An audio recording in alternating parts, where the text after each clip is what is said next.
is going to be something big, but we are starting with like a very simple aspect is how to onboard people that are not used to blockchain into the space.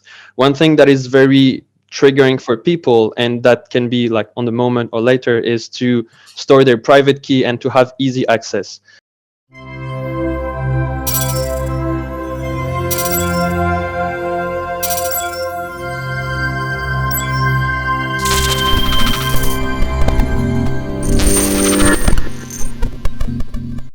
Hello, it's me, the MetaVerse Explorer from the Grape Protocol. Now, we're here with another interview today.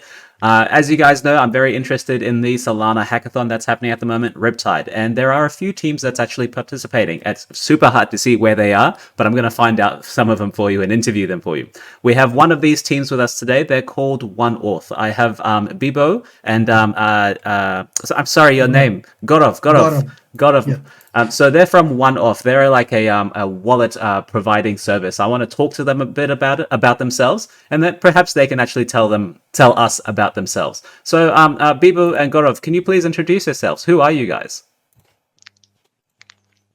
Please, Gorov, you're the founder. Okay, thank you guys. So I'm Gaurav, from born and brought up in India. So last few years I'm working in IT industry. Before that I was trying to set up my startup, couldn't make it successful. Yep. But the only major lesson I learned that the technical persons are much more important in overall startup. And then change my whole profile, did my masters in IT, second masters in IT, and make myself a professional coder. Yep. Now work with big MNCs for my normal day-to-day job. And apart from that, my main passion is to do coding and do some good in the technical space. Awesome. So you've got a bit of a technical background there and a bit of an entrepreneurial background, I see. Bibo, what about yourself, mate? I started coding when I was 15, but I didn't want to make a job, so I kept it on the side. I started as mechanical engineering, and then I switched to online marketing, like data science and like all the coaching aspect. And like a year and a half ago, I met the blockchain space, I would say, and pretty much afterwards I met Solana and Gaurav, actually. So he was kind of the person that introduced me into it and that helped me learning and get in the good direction. So nice. We had several projects together. That's how we get to meet, and that's our third project together, to be honest. So we started to know each other a bit more, and so for this project we decided that okay, he's a whole team himself, so I'm just gonna let him do his job, and I'm gonna focus on marketing, on everything that is not technical, to be growing the project, to be talking to people and stuff like that. Things I like both. I'm also someone that does technical stuff, but I mean, Gaurav is a team on itself, so he doesn't need help for now. He's a solo man, and you're helping him out for now. That's super nice of you. Hopefully you have a little income as well on the side. So awesome, man. Thank you very much for the introductions. So I've got your website up at the moment, ONEAUTH. Let's shift the conversation to your product that you're now submitting to the Solana Riptide Hackathon. So we have it up here. Can you give us just a brief explanation what you guys are building? What is ONEAUTH? I know it's a wallet service, but anything more? Is going to be something big, but we are starting with like a very simple aspect is how to onboard people that are not used to blockchain into the space. One thing that is very triggering for people, and that can be like on the moment or later, is to store their private key and to have easy access. We are a custodial wallet that is semi-decentralized to enable people to one-click log in using their Gmail, using their Facebook, using their Discord, any account they already have, to enter into blockchain and to be using decentralized application as any games that are decentralized, next wave of social media, some kind of decentralized finance, or any tools they can find very easily in one click. So that's what we are providing. Oh, awesome. So you do say a few things there that catches my attention. So semi-decentralized, what is that? Because I know decentralized and not decentralized. Can you explain the mechanics behind how it gets semi-decentralized? So there is maybe Gaurav, you want to go for this? Okay. So look, MetaVerse, decentralized is somebody saving your private keys, and private keys and they have the only they have the access, you don't have access, Yep. you go via them only. Yep. And decentralized is you have your private keys in your laptop and only you have the access. Both have their advantages, pros and cons, but both of those are extreme approaches. Yep. They are not very useful for an individual. Like let's say my private key is stored in my laptop, and if something happens to my laptop, it's gone. Yep, that's true. So, and that's a real thing. Like 25% of the blockchain value has gone just because private keys are lost. And we always hear the stories that my hard disk is gone, that thing is gone. That's right. It's like one of the hardest things about being your own bank is losing your private keys. Yeah, it's a worst feeling. You can't access it. You're done. So we thought about it, and we always thought that accessing blockchain is a very cumbersome way. Currently, it's very cumbersome. So it should be It should be very simple, like using a website like a ID password. Yep. You should just use login into it, and that's it. So how decentralized work is, we are storing your private keys in a cloud, but even we don't have access to that. Only you have access to that. We have made sure that only the user can have access to it, and it is not that we have any proprietary right on that. User can port them anytime. He can just click on that, I want to port my private key to some another wallet. That's it. Click and we will display the private key to him. I want to interrupt you there for a second, because what we do here in Web3 and crypto in general is that you should never store your seed phrases or your passcodes in the cloud. But this is something that you guys are doing here. How come is that safe? Can you explain to us how, like, if it's being stored on the cloud, that might be on Amazon Web Services, right? If that gets hacked or if that goes down, doesn't the private keys get compromised? Look, the private key is not stored as it is on us time. We are using multiple shards. So like, even if one database is hacked, nobody have the full access to it. Right. So okay. So multiple shards means at the moment we are using 3, but that is for DevNet. But for production, we are planning to go as big as possible, technically possible. Right. We are not sure about that number. So even if one database is hacked, we are pretty sure. Second, all obviously is multiple layers of encryption. Like, it's not like one encryption to encryption. It is multiple layers of encryption. Sure. And then there is another one thing is, we have made sure, and we are planning to go for a security audit with many other people. Like, even we won't have the access to the private key. Only the user will have the access to private key. Even we can't do a sign a transaction. We can't see the private key unless we are logged in as that user. And we obviously, if we don't have the passwords, we can't log in as that user.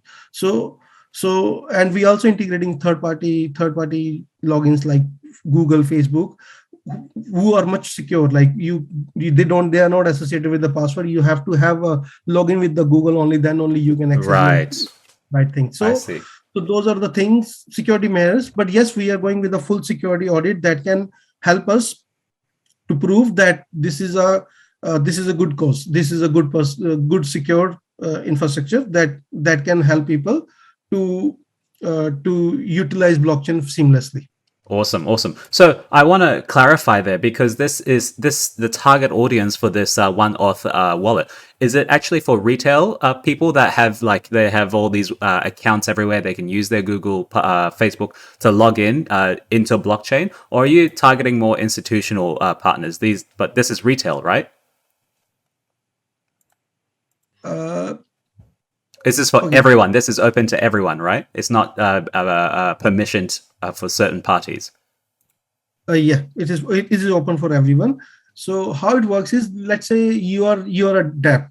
So obviously you connect with some other third party wallet, like let's say Phantom on Solana.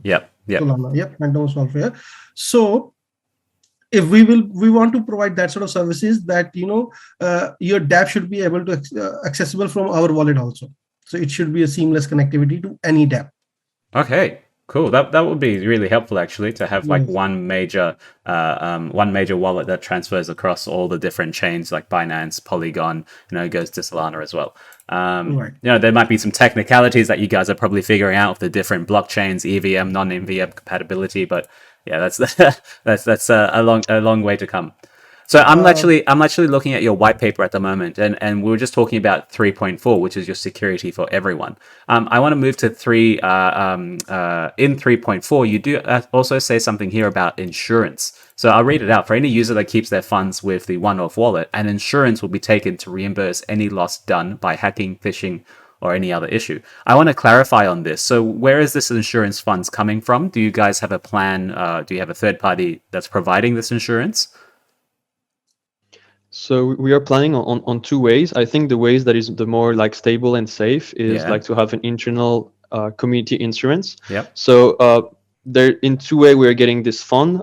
First is by when we are getting the funds in the tokenomics, you can see that there's a part that is that is kept for insurance, and also our business model is transaction fee, and there's 20% of this transaction fee that will be put in insurance wallet that will be like, and we'll be using this money basically to reimburse people that have sent money to the wrong accounts or connected or like having some malicious people like getting into it. That's we also may be planning to have some limits over it, and on top of this, so this is like the community insurance that is internal that we're having and that we're running on our own, and also we are planning to connect to third parties as blockchain insurances to add even more layer of security, because I mean there was a tweet from Armani Ferrante that is pretty well known in the Solana space, saying like, if you want to be safe using computer, don't use computer, basically. So even though we are trying our best to do whatever we can, like having multiple shards spread into like different ways, different servers, and also in this way, we also believe that nothing is fail proof. So that's how we kind of have this interaction as well with the user, as say, okay, do what you want, even if you do bad, we pay for your learning, basically. That's good. As a retail person, I'd like to know that my funds are super safe, but also being in crypto, I know that this happens all the time. Your funds can be compromised somehow. There's multiple different attack vectors. It's super difficult. So insurance would be super helpful for me. That's a good one thing actually that I want to add as a security that is not existing in blockchain that I'm really hyped about is we have 2FA coming. Like you need to have a second validation to validate your transaction, your connection, and etc. So that's even add more layer. Another layer on top. Exactly. Well, 2FA has been really good so far in the non-Web3 space. Maybe we can bring that to the Web3 as you're saying. Actually, that's pretty good. I never thought about that, to be honest. That's a good idea. Oh, we'll see. We'll see how it turns out. I'm excited for it. All right, so that's actually a good segue because you mentioned the transaction fee, and I wanted to get your clarification. I heard 20% transaction fee. That's not correct, is it? It's 0.09 in the white paper. Yeah, it's 0.09%. Awesome. 20% of transaction fees is secured for insurance premiums. Sure, no problem. 20% of it. All right, so let's talk about your tokenomics at the moment. I'm on page 14 of your white paper, and if you're listening on YouTube, the white paper and their website is down in the description down below. So tokenomics, you've got a team, advisors, pre-seed, seed round, pre-sale, public sale. First question: have you guys had any VC venture backing at the moment? Have you had your pre-seed round? We haven't issued the token, to be honest. No TG. Not yet. We are waiting for the pre-sale, the first sale that will happen 6 weeks after the hackathon. And basically, we want to be as much community funded as possible. I've been to Prague Solana Hacker House, and I've been presenting to some of VC to have feedback. Some of them are interested, but we are still trying to have the community onboarded as much as we can before we're doing anything with like a much bigger scale. We started at 2 people, we're slowly integrating people, so we are trying to ramp off with the community and not on the community. That's something that is really important for us. Yeah, right. You say that, but I'm looking at your tokenomics at the moment. Your team, are your tokenomics finalized? Because is this like the final version of it, or you're still having second iteration? We are still open to modification. That's why we haven't launched yet. We are like bootstrapped, and we are a small team at the moment. I had a lot of discussion with the people that are way more experienced into like Solana's VC, Solana's team. So we also already made some few modification, but this coming 6 weeks are basically finalizing what we're going for. And I mean, I don't know if it's okay for the future to have some changes, but we also want to have something that it makes sense for the people to use, most likely than for building. I mean, we're building with an intention, but then this intention can change with time, I think. And we're very open for the community helping us, guiding what they want most. Yep. Because looking at your tokenomics, the team's 13%, advisor 6, pre-seed 3.5, seed is 6.5, pre-sale 40. That's like nearly 40% of the entire supply going to insider parties, and then public sale is 22%. You do have an airdrop that you've talked about here, and there's also secondary things like a bounty or an insurance, the initial insurance that you were talking about. So yeah, and liquidity mining as well. Yeah, and liquidity mining is for the community. Yeah, that's right. That's right. So community is public sale 22, or not? Is that really community? Don't know. Airdrop is 4%. So 20 is liquidity mining. So 20% for community. Is that right? So liquidity mining, I don't have it like I can take like a few seconds to open, but if I remember well, community liquidity mining, airdrop, and the public sale are like in total there's 66% for community, and what you see in orange is what is to be bought by, and what you see in green, I think, in the other part is what is to be given to community. Right. Okay. Yeah. So given to community is 20% at the moment. Yeah, that's still okay. That's very generous of you. Awesome, man. So we're going down the list here. You got the transaction fee 0.09. So of course this is for an inbuilt swap feature in the wallet. Is that right? Or how does a transaction actually work? So we're having like a very like internal discussion since a week and a half, because we are trying to, so how we want to rebrand and to go into the market is to be an NFT cross-chain wallet that also enables to manage assets and tokens. But we want to enter the thing as being an NFT cross-chain. So having a transaction fee for transferring tokens into the wallet or outside the wallet, we can price it, but transferring NFT now it's quite different. Yeah, how do you take 10% of an NFT? You can't. That's the big question as well that we are trying to tackle. We have different ideas. I think as well as the transaction fee, we want to put a limit. I mean, to free users will be maybe no limit. Maybe you can take like some service fee and that to reduce it, or to put a cap monthly or weekly, or maybe to remove completely it. So maybe we'll have like, that's why I put in the on the website basically that we like the future services that we'll be providing, for example, being no fees, like in order to have like a membership in this kind of things. Like we're exploring different ideas. We're not really sure yet what's the best way to come. We're open for discussion, and we're also discussing internally.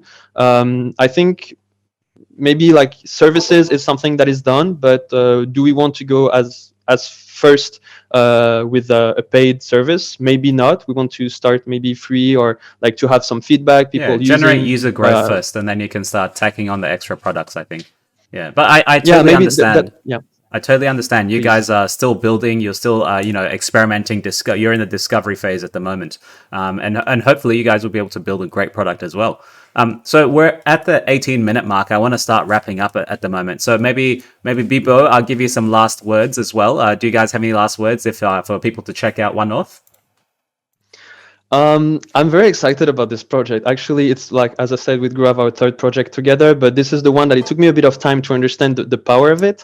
And what I can see is the future having a wallet like ONEAUTH, and just a one click into blockchain, and having this only wallet to enable you to connect to any dApps, because every dApps are creating SDK, so we can integrate and have a curated list of people, of dApps that people can just say, oh, I want to try this, I want to try this. There's very minimal fee, very low risk, and they can try out. And I know that everyone in the space have learned how crypto works because they've been trying out your first transaction. This is where, what is gas fees? What is, you're talking about all these parameters.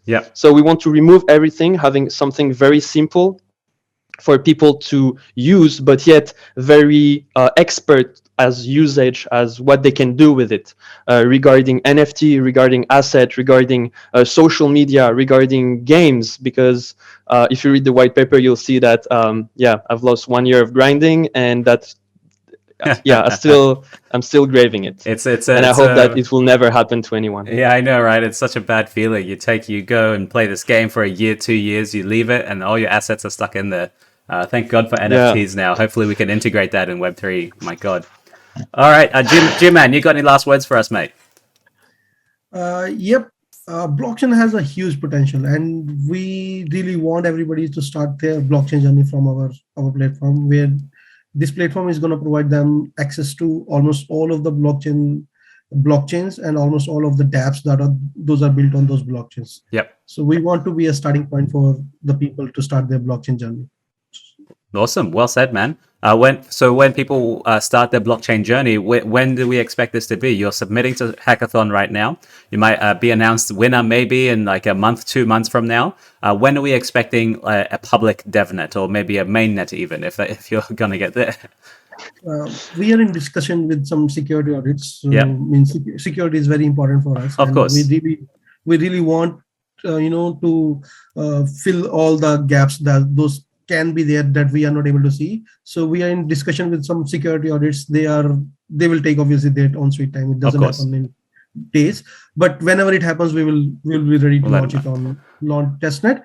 Also means once we launch it on testnet, we are planning for a big bounty hunt where people will be rewarded handsomely if they are able to find some security gap in the system.